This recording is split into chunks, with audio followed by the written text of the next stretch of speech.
어제 우리 당은 검찰의 수사권 폐지를 골자로 하는 형사소송법 개정안을 발의했습니다.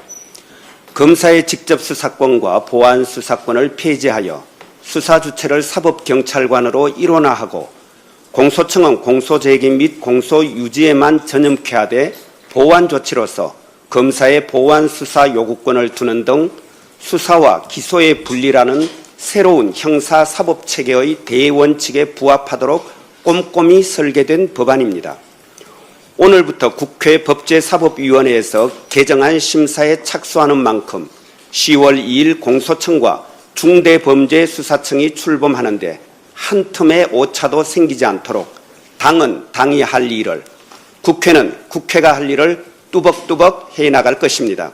정부도 기관 구성에 차질이 없도록 꼼꼼히 준비해 주시기 바랍니다. 전국 당원대회를 목전에 두고 있습니다.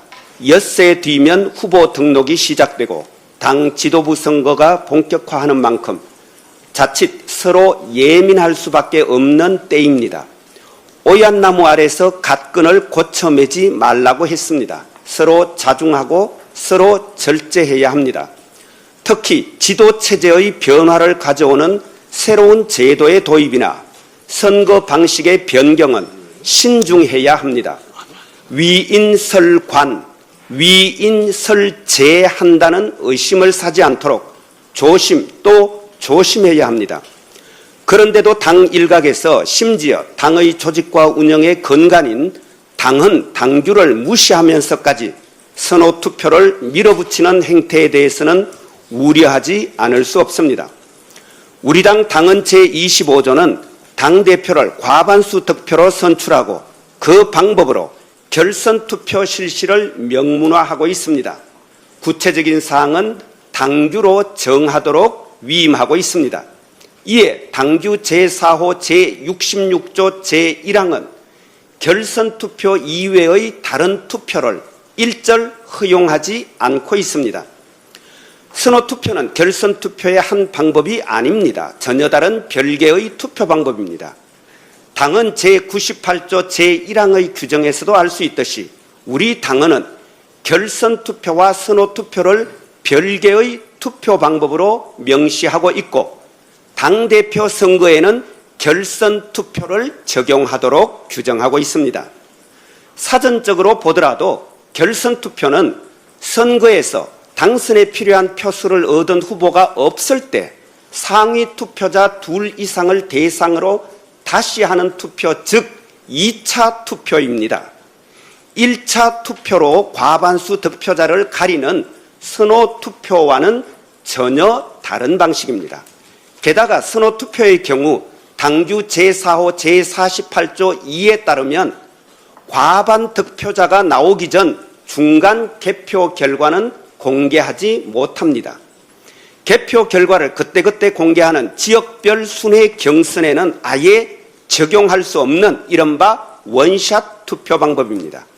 중간 개표 결과를 공개하는 것은 또 다른 당규 위반을 불러일으킵니다. 작년에 선호투표를 결정했다고는 하지만 실제로 적용되지는 않았습니다. 작년 전준위의 결정은 작년 선거에만 효력이 국한됩니다. 상식입니다. 당헌 당규 위반을 인지하지 못한 상태에서 위법한 결정을 했던 것입니다. 실제로 적용되지 않아 위법한 상황이 발생되지 않은 것은 그나마 다행입니다. 모르고 위반할 수는 있습니다. 그런데 당헌 당규에 위반된다는 사실을 인지했다면 그 순간 멈추어야 합니다. 모르고 위헌 법률을 제정할 수는 있습니다. 그런데 위헌성이 확인되는 순간 멈추고 위헌성을 제거해야지. 이미 한번 결정한 적이 있으니 그냥 시행해도 된다는 주장은 법과 원칙에 대한 무지이자 모독입니다. 이렇게 사리가 분명한데 도대체 왜 굳이 당원의 주권의지의 표현인 당헌 당규를 거스르면서까지 애시당초 순회 경선에는 맞지도 않는 선호 투표를 고집하고 주장합니까? 특정 후보에게 유리하기 때문입니까? 위헌 위법성이 전혀 없는 결선 투표를 마다하고 굳이 위헌 위법성 시비가 이리도 크게 제기되는 선호 투표를 해서 얻는 것이 도대체 무엇입니까? 청년 최고위원 제도도 당은 당규 개정 절차를 감안할 때 미리 후보 등록 준비를 다 갖춘 전업 정치인이 아닌 이상 보통의 청년 당원에게는 참여 기회 자체가 봉쇄될 수밖에 없습니다. 다양한 분야에서 활동하는 많은 청년 당원들이 참여하여 폭넓은 청년 의제를 심도 있게 논의하는 장을 펼치도록 한다는 제도 취지를 무색해 하는 위인 설관으로 전락할 수밖에 없습니다. 오히려 지명직 최고위원 중에 1인을 청년에 할당하되 작년에 시행했던 평당원 최고위원 선발 방식을 참고하도록 후보자들에게 권고하여 합의를 이끌고 제도 변경은 차기 지도부의 선결 과제로 삼는 것이 더 바람직하다고 하겠습니다. 아시다시피 모든 의사결정은 당원의 주권 의지의 표현인 당헌에 기반을 두고 이루어져야 합니다. 만일 당헌에 어긋나는 제도나 정책을 도입하고 싶으면 그 내용과 의미, 취지, 기대 효과를 솔직하게 밝히고 당원들을 설득해야 합니다. 엄엄하게 당헌을 훼손하면서까지 사사로운 이익을 도모하는 행태는 사라져야 합니다. 민주적 국민정당 더불어민주당의 주인인 당원들이 두 눈 부릅뜨고 지켜보고 계십니다. 거듭 호소합니다. 전국 당원대회는 편 가르기와 분쟁의 자리가 아니라 화합과 통합의 장이어야 하며 당대표 선거는 전쟁이 아니라 경쟁이어야 합니다.